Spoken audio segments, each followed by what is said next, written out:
awalnya pasti memukul untuk para masyarakat Kota Malang serta pelaku ekonomi kreatif. Dan kita ingin diinformasikan dari Bu Win, boleh, untuk apa saja tantangan yang dihadapi di Spangtan dan dalam rangka melaksanakan tugas di Kota Malang serta bagaimana solusinya, begitu. Monggo, Bu Win. Baik, terima kasih. Jadi begini Mbak, tantangannya untuk bidang pertanian di Kota Malang itu adalah utamanya untuk pertanian konvensional itu adalah di ketersediaan lahan. Seperti saya sampaikan tadi, lahan persawahan sangat terbatas. Dan kedua adalah di tenaga kerja yang melaksanakan di bidang pertanian. Karena semakin lama mungkin orang-orang apalagi anak muda tidak tertarik dengan bidang pekerjaan di pertanian yang artinya secara konvensional yang mengeluarkan secara fisik. Nah, ini di konvensional seperti itu, tetapi kami punya strateginya yaitu untuk memberikan kemudahan di dalam melaksanakan itu. Yang untuk konvensional utamanya adalah memberikan fasilitasi. Salah satunya adalah memberikan bantuan kalau yang terkait dengan ketenaga kerjaan di bidang pertanian konvensional itu adalah bantuan berupa peminjaman maupun hibah untuk alsintan serta sarana produksi pertanian yang lainnya. Jadi sarana produksi pertanian yang lain itu misalnya memberikan bantuan dalam bentuk benih-benih padi yang unggulan yang bisa dibudidaya dalam waktu yang cepat dan memberikan produksi yang optimal seperti itu. Jadi itu yang dilakukan di bidang pertanian konvensional. Dan salah satunya juga pemerintah Kota Malang dalam rangka untuk mempertahankan lahan pertanian itu memberikan potongan pajak untuk PBB untuk lahan-lahan persawahan yang dimiliki oleh para pelaku usaha di bidang pertanian. Nah, untuk pertanian perkotaan atau urban farming sebenarnya itu nyaris sebenarnya tidak ada permasalahan sepanjang kita mau, maka itu bisa kita manfaatkan. Maka tantangannya adalah bagaimana kita bisa memotivasi warga Kota Malang memanfaatkan apa yang ada di sekitar rumahnya dengan potensi lahan yang sempit itu tetap bisa dilakukan budidaya pertanian dengan sistem-sistem budidaya yang berkembang saat ini. Dan ini sudah banyak percontohan yang ada di Kota Malang. Semoga ini menjadi motivasi pada warga yang lain untuk dapat memanfaatkan yang ada, karena ini juga mempunyai nilai ekonomi yang luar biasa kalau kita mau menekuni dan akan memberikan kemanfaat bagi keluarga karena ketersediaan pangan yang aman, khususnya pangan segar yang aman bagi keluarga kita. Saya rasa itu. Baik, berarti sudah banyak sekali bantuan-bantuan yang sudah diberikan dari pemerintah di Spangtan Kota Malang, Syoda, untuk kita bersemangat menggalakkan tren urban farming sendiri ya, Bu Win ya. Seperti ada memberikan bantuan peminjaman, kemudian memberikan potongan pajak atau PPB untuk lahan-lahan pertanian. Itu pasti sangat-sangat membantu sekali. Karena banyak juga untuk contoh kampung percontohannya seperti Kampung Mulyorejo atau mungkin juga Kelurahan Cipto Mulyo, begitu ya Bu Win. Menarik Spio Muda. Nah, dan juga untuk membangkitkan nih semangat kamu semuanya, kita juga boleh diberikan informasi dari Ibu Wali terkait peran PKK dalam mensukseskan kegiatan urban farming ini. Monggo, silakan. Oke, terima kasih. Urban farming ini gagasan dari PKK, tentunya konsepsinya PKK harus terus mengawal urban farming ini terus berjaya di Kota Malang karena kemanfaatannya yang sangat luar biasa tadi.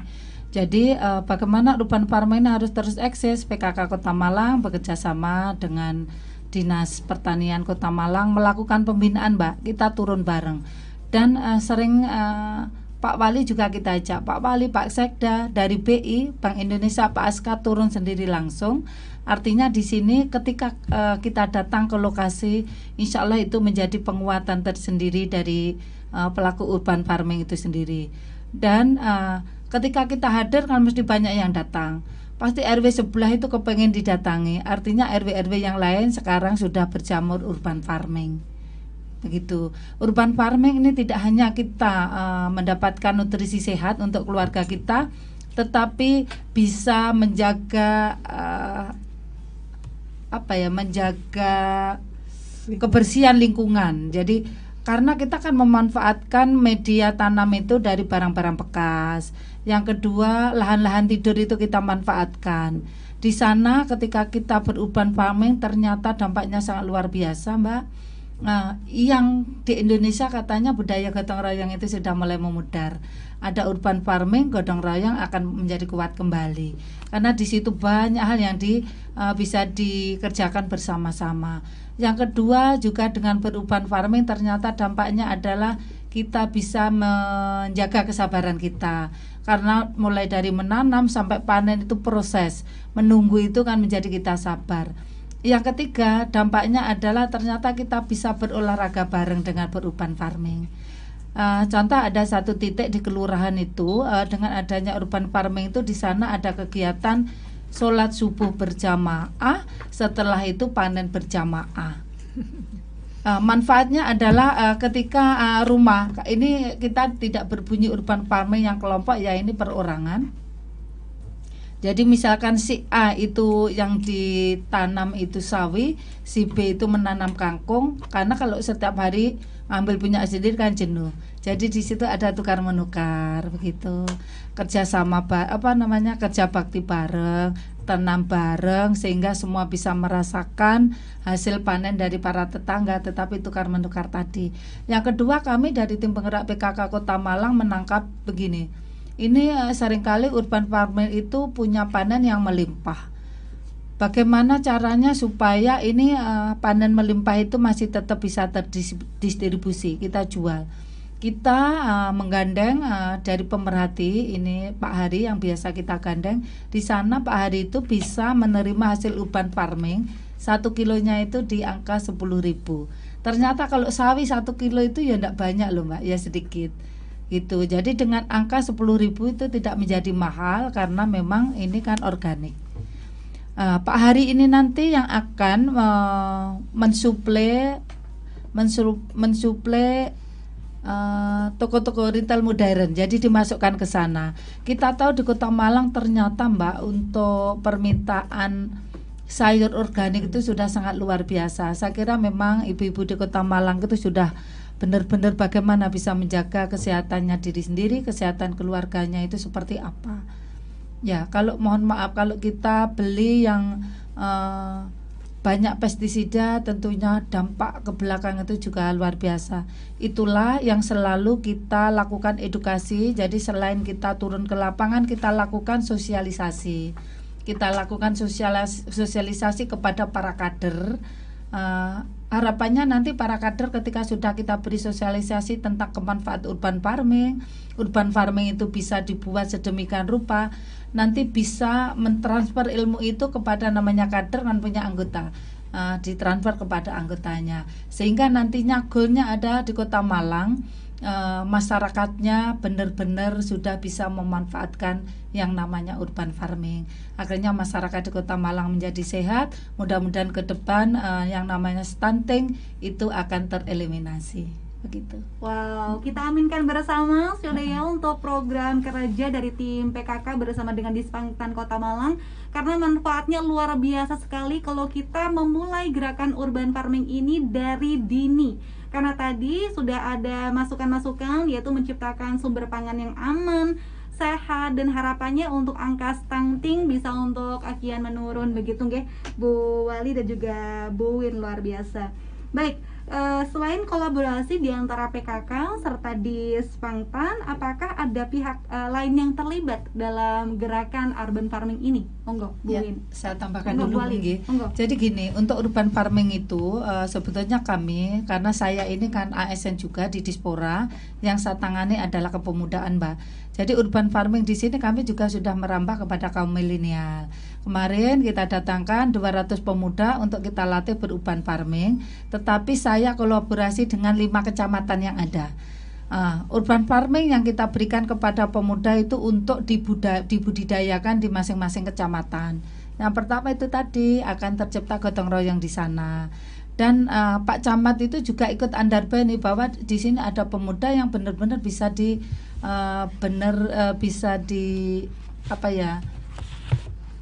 potensinya itu bisa diangkat oleh para camat tersebut. Kita tahu di Kota Malang itu 38% itu penduduknya adalah pemuda. Dan kita tahu di Kota Malang kenapa banyak pemuda, karena banyaknya kampus, ada 64 kampus. Artinya di situ mahasiswa di Kota Malang sangat luar biasa banyak. Itu kita manfaatkan. Kita ajak kolaborasi. Baik, berarti sudah ada gerakan yang sangat luar biasa dari pemuda Kota Malang begitu ya, Bu Wali serta Bu Win. Karena tadi sudah berkolaborasi juga dengan 200 pemuda Kota Malang, para milenials, biar nggak mager terus begitu ya, Bu Wali dan juga Bu Win ya, secara produktif untuk mensosialisasikan kembali urban farming ke teman-teman terdekat mereka, agar tadi yang namanya mahasiswa Kota Malang juga tergerak untuk menciptakan gerakan urban farming. Baik, kita boleh untuk menyapa terlebih dahulu yang sudah kali ini, Bu Win serta Bu Wali. Baik, selamat pagi untuk yang bernama Nanda. Halo, assalamualaikum Bu Win serta Bu Wali. Apakah urban farming ini hanya dilakukan oleh ibu-ibu binaan PKK ataukah ada generasi muda yang turut berpartisipasi dalam kegiatan ini? Monggo. Iya, terima kasih. Tidak Mbak, jadi tidak hanya para ibu. Kalau yang diberikan melalui tim penggerak PKK, ternyata di lapangan itu yang berurban farming para ibu dan bapak-bapak. Di sana ada kolaborasi yang luar biasa. Dan tadi juga sudah saya sampaikan, urban farming itu harus diperkenalkan kepada para milenial.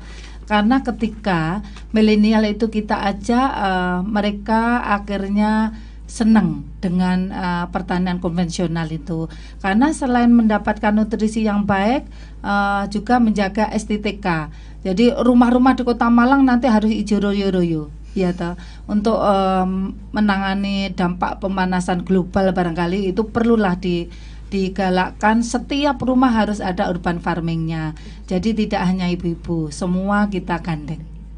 Wow, jadi ada sinergisitas dari seluruh lapisan masyarakat, ibu-ibu, generasi milenial, atau tante-tante kayak Nisa gitu ya, boleh untuk ikutan terjun, menggerakkan semangat urban farming agar tadi betul informasi dari Wali dalam mengurangi dampak dari pemanasan global juga, dan yang pastinya menciptakan sumber pangan yang sehat terutama di musim pandemi. Menarik. Baik, semakin banyak yang bergabung, Bu Win dan juga Bu Wali dari Lestari. Halo, selamat pagi untuk Mbak Lestari. Mohon info Bu Wali, perlombaan apa saja yang nantinya akan diadakan di Hari Krida Pertanian di tanggal 21 Juni? Monggo. Ya, terima kasih. Jadi untuk Hari Krida karena bertepatan juga dengan kita sedang dilanda pandemi COVID-19, biasanya memang ada lomba yang terstruktur, jadi tingkat pusat yang mengadakan, sehingga provinsi, tingkat kota juga mengadakan. Sebenarnya ini menjadi ranahnya Bu Win karena di bidang di Dispangtam. Tetapi tadi kami sudah berbincang karena di pandemi ini kelihatannya untuk lomba itu masih belum ada. Ya, kita berdoa bersama-sama, semoga COVID ini segera bisa tereliminasi dari negara kita. Amin. Amin ya rabbal ada alamin. lomba maupun tidak ada lomba, semangat urban farming harus tetap digalakan begitu ya, Bu Wali serta Bu Win. Menarik. Kita boleh sapa lagi karena mungkin semakin antusias Bu Wali serta Bu Win. Ada yang sudah menyapa kita via YouTube channel Radio Kalimaya Malang. Selamat pagi, assalamualaikum untuk Bu Wali serta Bu Win. Dari Bapak Hendro, apa saja upaya Pemkot Malang untuk menambah luas sawah yang makin hari makin tergerus? Dan untuk kebutuhan stok beras, apakah cukup dari sawah yang tersisa? Apa kita harus mengimpor? Begitu, monggo silakan untuk Bu Win. Terima kasih Pak Heri. Yang pertama tadi terkait dengan pertanyaan bagaimana tetap mempertahankan maupun mungkin menambah jumlah lahan. Jadi yang kita upayakan saat ini adalah untuk mempertahankan lahan yang ada. Seperti yang saya sampaikan, upaya-upaya yang dilakukan oleh pemerintah Kota Malang yang terkait dengan lahan adalah dengan memberikan insentif untuk pembayaran pajak atau pengurangan pembayaran pajak PBB.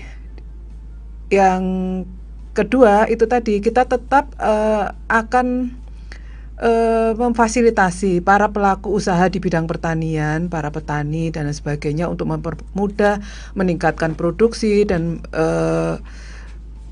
meningkatkan produktivitasnya, maka kita upayakan dengan memberikan fasilitasi-fasilitasi yang saya sampaikan tadi untuk pemberian bantuan sarana prasarana produksi pertanian, juga untuk pemberian subsidi pupuk dan lain sebagainya. Itu yang kita upayakan terus-menerus kepada para pelaku usaha. Juga kita melakukan upaya-upaya untuk memberikan BIMTEK dan lain sebagainya kepada para pelaku usaha itu. Jadi itu yang kita lakukan untuk pertanian konvensional. Sedangkan yang kedua terkait dengan pemenuhan kebutuhan akan beras sebagai makanan pokok kita, itu kita lakukan tentu dengan lahan yang ada, persawahan yang ada untuk menghasilkan padi, dalam hal ini untuk menghasilkan beras, maka memang itu tidak mencukupi untuk kebutuhan pangan khususnya beras dari Kota Malang. Maka kita yang penting adalah bagaimana mempertahankan sistem ketahanan pangannya. Maka kita mengupayakan ada pasokan dari daerah-daerah lain, khususnya alhamdulillah kalau di Kota Malang ini kan, di Malang Raya di sekitar itu ada Kabupaten Malang, di sana juga sebagai sumber produksi dari padi, maka dan juga disupport dari kabupaten kota lain di seluruh Jawa Timur. Maka insya Allah sampai dengan sekarang kebutuhan kita akan beras itu masih sangat cukup gitu di Kota Malang, dan ini selalu akan dipantau terus-menerus dari pemerintah Kota Malang, tentunya melalui tim yang ada di Kota Malang di bagian perekonomian itu, TPID, tim inflasi daerah, itu juga selalu memantau ke pasokan maupun ketersediaan pangan yang ada di Kota Malang. Jadi insya Allah jangan khawatir, ini semua akan terpenuhi di Kota Malang. Dan untuk terkait dengan ketersediaan pangan, ini juga perlu kita edukasikan kepada masyarakat bahwa kita harus melakukan konsumsi penganekaragaman pangan. Jadi sumber karbohidrat itu bukan hanya dari beras, maka bisa juga dari sumber yang lain. Misalnya kalau di Kota Malang itu juga bisa dibudidayakan untuk sukun, ubi, singkong, waluh gitu ya, atau labu kuning gitu, itu ada di Kota Malang dan itu merupakan juga sumber karbohidrat. Maka kita tidak harus mengkonsumsi beras saja sebagai sumber karbohidrat, tapi bisa dianeka-ragamkan seperti itu. Dan kita harus beraneka ragam konsumsi pangan, seperti sayur. Kalau suka bayam jangan bayam terus, tapi juga kangkung, sawi dan lain sebagainya, sayuran. Sumber protein pun juga jangan ayam saja, tetapi juga ikan, daging dan lain sebagainya. Mengapa kita harus mengkonsumsi beraneka ragam? Karena masing-masing bahan pangan itu mempunyai kandungan gizi yang berbeda, dan itu semuanya dibutuhkan oleh tubuh, sehingga makanya kita harus mengkonsumsi beraneka macam sumber pangan seperti itu. Sehingga kalau kita sudah makan stik yang di dalamnya itu ada kentangnya, nggak usah pakai nasi lagi karena sumber karbohidratnya itu sudah dipenuhi dari kentang.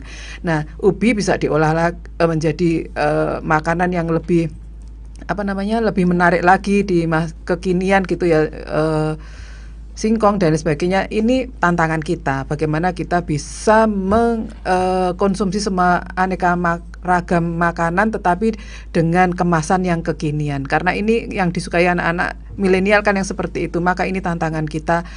Semoga nanti setelah pandemi Bu Wali kita bisa membuat suatu lomba cipta menu yang berbahan dasar yang ada di Kota Malang, sehingga pangan yang ada di Kota Malang dengan melakukan urban farming, kalau di programnya di Dinas Ketahanan Pangan dan Pertanian itu adalah program untuk P2L, jadi pemanfaatan pekarangan pangan lestari gitu, yang itu yang harus terus kita galakkan, bahwa sesungguhnya ini akan menjadi kebanggaan Kota Malang, bagaimana urban farming kita bisa semakin berkembang dan semua warga termasuk kaum milenial itu tertantang untuk bisa memanfaatkan semua yang kita punyai di Kota Malang. Wow, kita harus bisa nih untuk generasi muda ya, karena sudah diberikan semangat, manfaat yang sangat luar biasa, dan yang pastinya untuk menjaga sumber ketahanan pangan juga, yang pastinya untuk urban farming sehat, bebas pestisida, dan yang tadi menurunkan angka stunting juga begitu menurut Bu Wali serta Bu In. Menarik. Ada yang menyapa kita dari Motion Manado. Halo Motion Manado, karena Radio Kalimas Kerabang jaringannya sangat luas, Ibu Win serta Bu Wali. Kemudian ada yang menyapa kembali dari Balikpapan. Halo Balikpapan, boleh kita untuk memberikan jawaban untuk Saudari Lilis, Bu Win dan juga Bu Wali, mohon info. Apakah untuk memasukkan sayur organik dari Laboratorium Malang sudah dapat diakomodir oleh Kota Malang? Mungkin sudah punya lab untuk sayuran organik, untuk informasi bagaimana cara pendistribusiannya, mungkin seperti itu. Dari Balikpapan tadi ya Mbak ya. Jadi kalau kita Kota Malang, kita belum punya laboratorium untuk organik. Kami sendiri di Kota Malang, para pelaku usaha organik itu kita masih mengirimnya laboratorium untuk itu ada di Surabaya, di provinsi. Saya rasa itu informasinya pada. Baik. Terima kasih untuk Bu Lilis, semakin ramai. Terima kasih yang sudah bergabung ya. Ini generasi milenial Bu Ali yang bergabung. Mohon info Bu Ali serta Bu Min. Media apa saja yang cocok untuk berurban farming? Monggo medianya. Ya, kalau dari kami kemarin kita memberikan media itu memang kita harus memanfaatkan barang-barang bekas. Semuanya bisa dipakai. Namanya celana bekas itu ternyata ketika dipakai, betul ya Bu Win, kita melihat di satu titik wilayah itu yang dipakai media adalah celana jin bekas. Ya, itu ternyata menjadi estetika yang luar biasa di sana. Berikutnya kaleng-kaleng susu bekas, plastik-plastik bekas itu dipakai di sana. Tetapi namanya ibu-ibu, saya yakin yang kreatif itu para ibu ya. Dari barang-barang bekas itu tadi dikasih sentuhan aksen apa itu menjadi estetika yang luar biasa. Begitu. Jadi intinya adalah semua barang bekas itu bisa dimanfaatkan. Yang kedua untuk pupuknya, alhamdulillah kalau di Kota Malang itu sudah digalakkan yang namanya sampah rumah tangga. Jadi sampah rumah tangga itu begitu keluar itu sudah dipilah, ada sampah plastik, ada sampah yang bisa membusuk. Itulah yang dibuat dikumpulkan. Misalkan di daerah Sukun ya, kampung terapi itu di sana berapa keluarga itu ada tong untuk menampung sampah-sampahnya. Lah yang dipakai media tanam di daerah Sukun itu kampung terapi yaitu dari tong-tong yang disediakan tadi. Banyak sekali yang bisa dilakukan sebetulnya. Insya Allah hampir tanpa biaya. Wow, ini murah meriah dan pastinya menyehatkan, dan ini juga bisa memberikan impact yang sangat luar biasa positif untuk lingkungan kita juga ya. Betul. Dalam rangka untuk mengurangi dampak pemanasan global Sioda. Dan yang pastinya enak dong kalau misalnya pengen bikin lalapan, tinggal ngambil ya kan bayam di kebun kamu sendiri, rasanya lebih mantap jiwa ya. Oke, kita boleh sapa lagi terlebih dahulu untuk yang sudah bergabung di YouTube channel @radio Kalimaya Malang.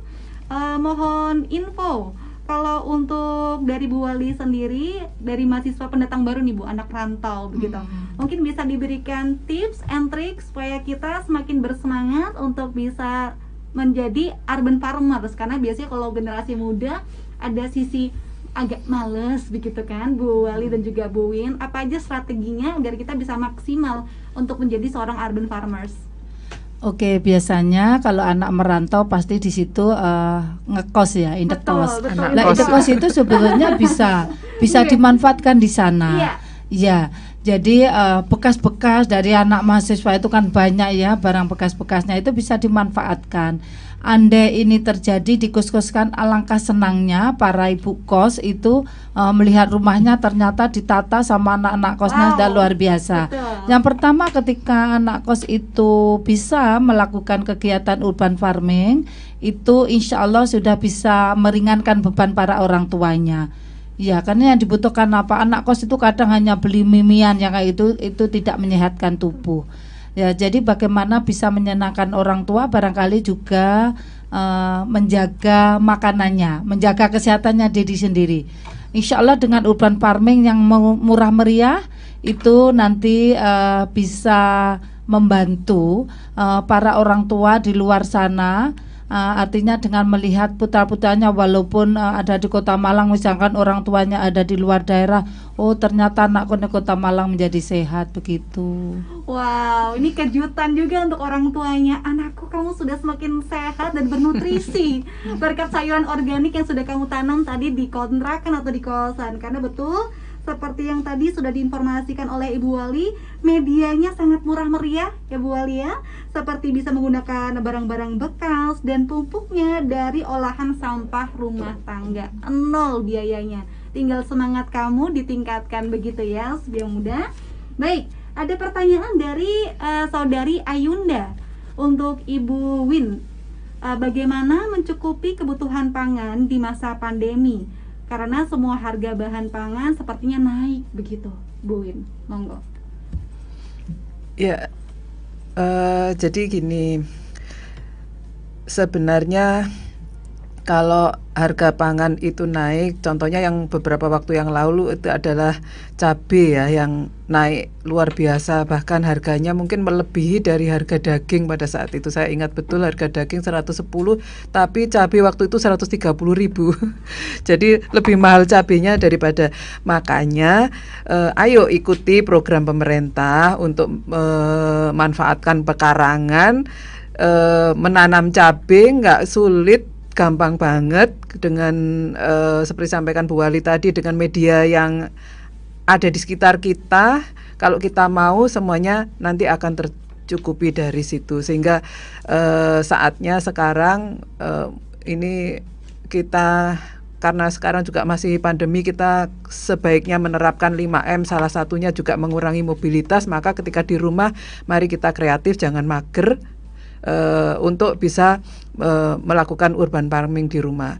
Bahkan kadang kalau kita mau aja, biji cabai yang kita kadang nggak mau pedas, bijinya dibuang, itu jangan dibuang, dikasih di media, nanti kita tunggu akan tumbuh. Maka itu suatu saat akan menghasilkan bagi kita, salah satunya cabai. Karena kalau kita orang Malang itu suka makan pedas ya, kalau nggak pakai cabai kan ini, maka nggak usah beli, di lahan sendiri bisa kita produksi. Saya rasa itu. Wow, betul sekali, karena Nisa dan keluarga juga sudah pernah mencoba seperti itu.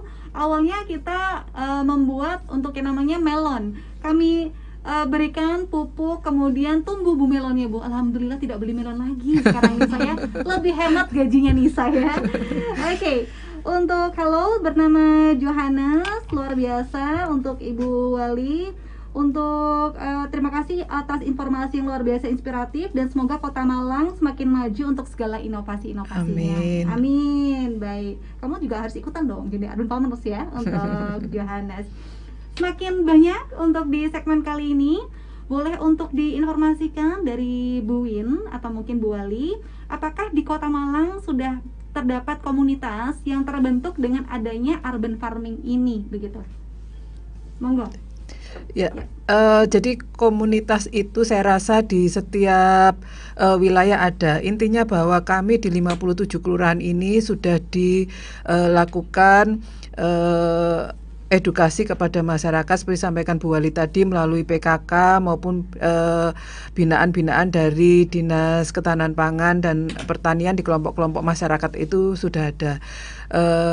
Dan bisa juga kami dari para penyuluh pertanian kami di 5 kecamatan, kami di masing-masing kecamatan punya BPP, Balai Penyuluh Pertanian di 5 kecamatan.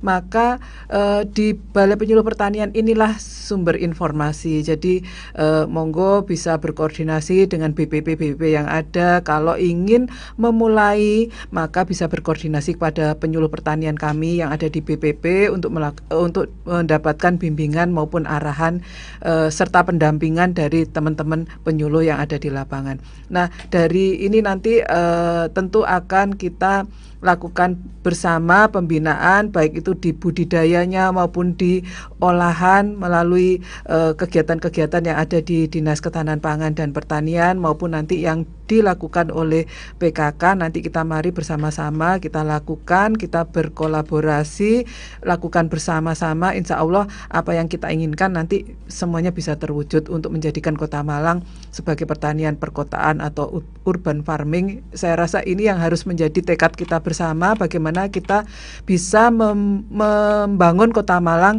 dengan urban farming ini. Insya Allah semuanya bisa terwujud.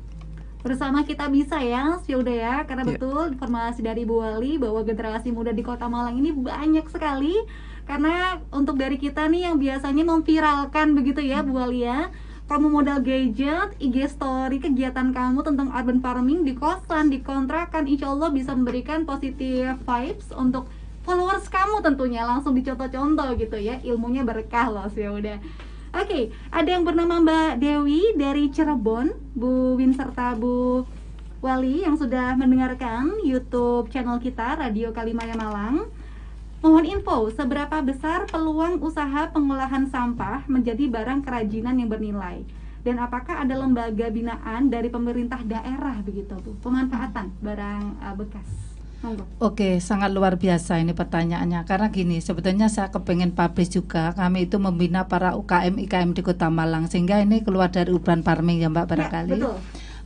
Di Kota Malang itu ada komunitas dan salah satu sudah menghasilkan produk kearifan, bukan kearifannya, jadi produk-produk dari barang bekas itu yang sekarang menjadi langganannya Ibu Ana Avanti Mbak. Jadi ketika Ibu Ana Avanti itu mau show, itu ngambil aksesorisnya dari Kota Malang, pemanfaatan barang bekas. Contoh misalkan itu dibuat aksesoris, kalung, bros, luar biasa. Itu yang biasa saya pakai kalau melihat di IG saya, Widayati Sutiaji, memakai perhiasan kalung gede-gede, itu produknya Eva Unique Accessories. Dan alhamdulillah ketika kita kirimkan untuk mengikuti ini, barangkali ini penyemangat ya, penyemangat untuk semuanya, mudah-mudahan juga masuk kepada ranahnya milenial ini. Jadi ketika kita kirimkan untuk mengikuti pameran, ternyata Mbak Eva Aksesoris itu juga sudah mendapatkan buyer dari luar negeri. Ini rutin tiap tahun sudah mendapatkan ini pesanan dari luar negeri. Dan alhamdulillah ketika ada kegiatan di pusat, Ibu istri kepala daerah itu dikumpulkan di pusat, saya selalu memakai produk-produk kearifan lokal kami. Sisi lain yang namanya Bu Eva itu dikirim untuk mengikuti pamerannya. Ternyata banyak yang mencari seperti yang dipakai Ibu Wali Kota Malang. Bu Eva sangat luar biasa, intinya mengapresiasi dan terima kasih kepada kita tanpa mengeluarkan biaya untuk promosi. Ketika kita pakai ternyata bisa dilirik oleh ibu-ibu kepala daerah begitu. Wow, luar biasa ya untuk segala inovasi yang diberikan, pemanfaatan dari bahan daur ulang dan menjadikan profit dan sumber bisnis begitu di musim pandemi. Semoga bisa dicontoh untuk generasi muda. Bisa yuk kita kreatif bareng-bareng ya, terutama untuk kita menggalakkan semangat urban farming. Terakhir sebagai penutup, wah tidak terasa ya, Nisa keenakan ngobrolnya ternyata ya.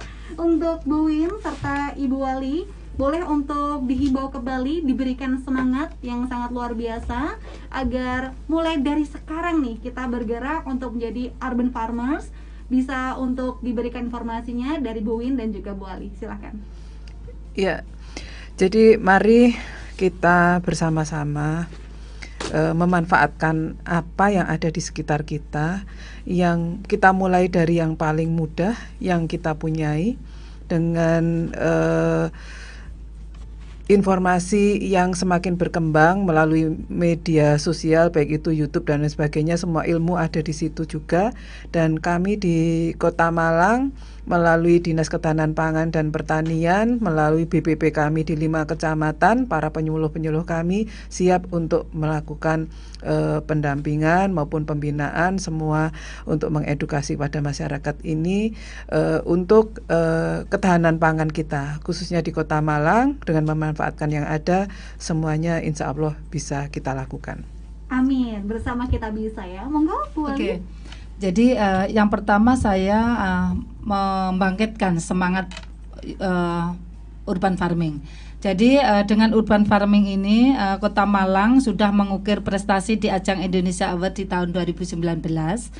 Kota Malang menjadi salah satu kota dari 24 penerima apresiasi Indonesia Award 2019 atas program pengembangan pertanian urban farming. Dan di sana pada tahun itu saya bisa membawa kelompok PKK saya, itu ada 28 anggota, sama Pak Wali Kota diapresiasi karena sudah membawa harum Kota Malang di nasional begitu. Barangkali ini ada kata bijak yang ingin saya sampaikan kepada para pendengar Kalimaya Baskara, mulailah sesuatu itu dari nol agar Anda bisa merasakan indahnya perjuangan dan kesuksesan. Sebagian besar orang berhasil tidak karena mereka ditakdirkan, melainkan karena mereka memfokuskan hati untuk melakukan hal tersebut. Kita tidak akan pernah tahu apa yang akan terjadi pada hari ini, namun kita bisa melakukan cara terbaik untuk menghadapi hari esok. Terima kasih. Wow, luar biasa sekali untuk himbauan yang diberikan. Semangat untuk senantiasa berikhtiar, berdoa, dan sabar. Semua butuh proses, begitu Bu Ali serta Bu Win. Dan sekali lagi terima kasih untuk kehadirannya. Semoga sukses selalu dan seluruh program kerja dari Dispangtan Kota Malang dan juga PKK Kota Malang mendapatkan respon, antusiasme dan juga respon yang baik dari Sebaya Muda Kota Malang. Amin. Terima kasih. Assalamualaikum. Terima kasih. Waalaikumsalam Waalaikumsalam warahmatullahi wabarakatuh. Baik, Sebaya Muda. Nah, kamu tadi sudah diberikan informasi yang sangat luar biasa sekali dari Ibu Ali serta Ibu Win. Dan terima kasih yang tadi sudah menyempatkan untuk menonton YouTube channel Radio Kalimaya Malang dari Manado, Cirebon, Jakarta, dan juga masih banyak di kota-kota lainnya. Jangan sampai lupa, mulai sekarang kita harus menggerakkan semangat urban farming agar tercipta Kota Malang yang pastinya sumber pangannya sehat luar biasa, khususnya di musim pandemi ya. Kita akan jumpa lagi di kesempatan lainnya dan semoga sukses, sehat selalu. Dari Jalan Bantaman 1 Malang, Nisa harus pamit and also keep yours